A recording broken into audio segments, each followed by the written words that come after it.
मोगाच्यानो शिंपयेंतलीं मोतयां तिनशीं आयकूंक तुमकां समेस्तांक स्वागत. एक व्हडलें रान आसलें आनी राना लागीं एक गांव. गांवा भायर एक व्हडलें तळें आसलें आनी त्या तळ्यांत 2 रान बदकां रावतालीं पेंवतालीं. आनी त्या तळ्या देगेर एक कांसव आसलो. आतां ह्या दोगा बदकांची आनी त्या कांसवाची इश्टागत जाली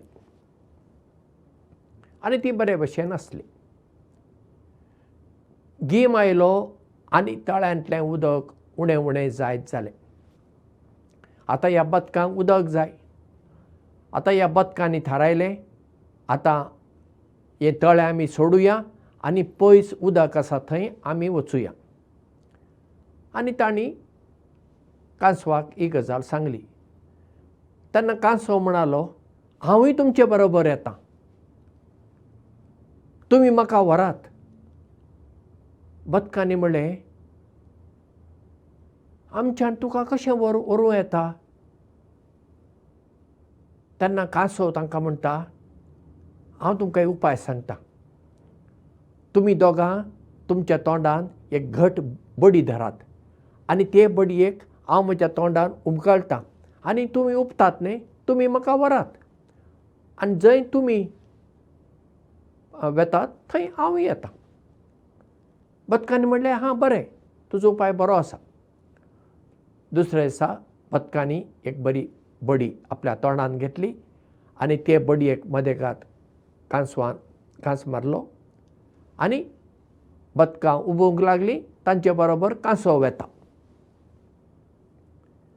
अशें उबोन वेतना सकयल थावन लोकांनी पळयलें आनी लोकांक अजाप दिसलें. असलें आमी केन्नाच पळोवंक ना. 2 बदकां तोंडान बडी धरून आसात आनी ते बडयेक कांसव उमकळून आसा.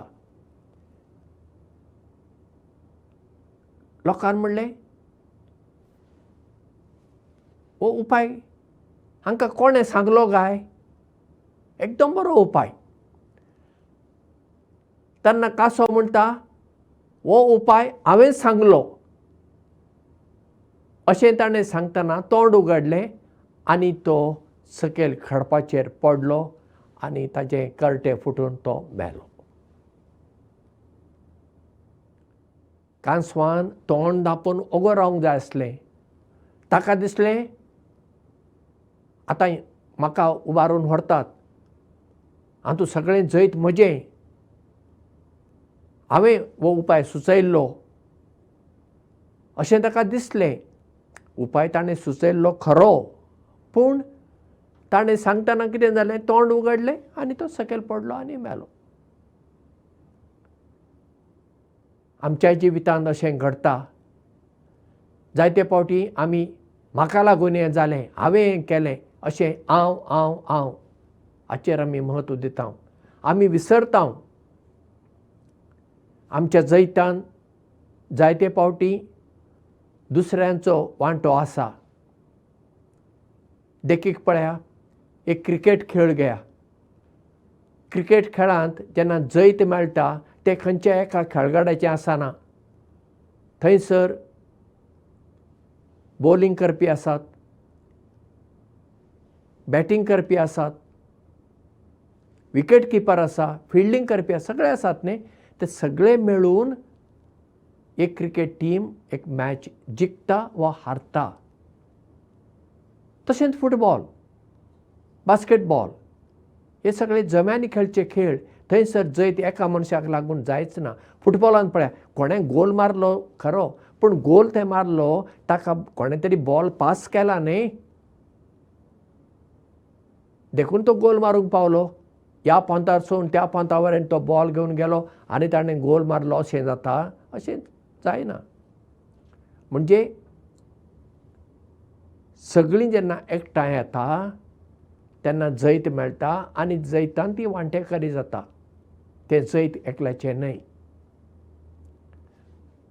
आज शिंपयेंतलीं मोतयां तिनशीं तुमचे मुखार सादर जातात.